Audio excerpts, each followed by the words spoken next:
Three things balance. Number one, exit car and car alone. Number two, do not make occupiers.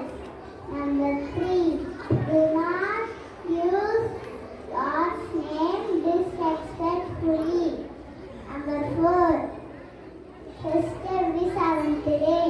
Number five, respect your parents.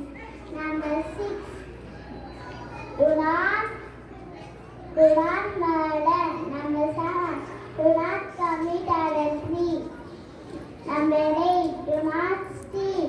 Number nine, do not go to the neighbor. Number 10, do not live what belongs to others. Thank you.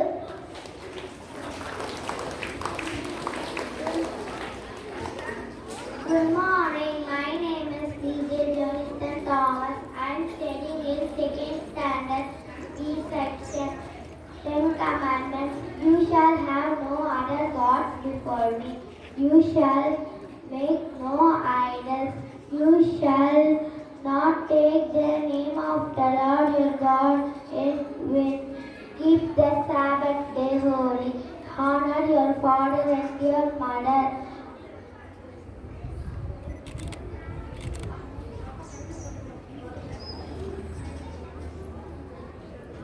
You shall not murder. You shall not commit adultery. You shall not steal. You shall not bear false witness against your neighbor. You shall not covet. Thank you.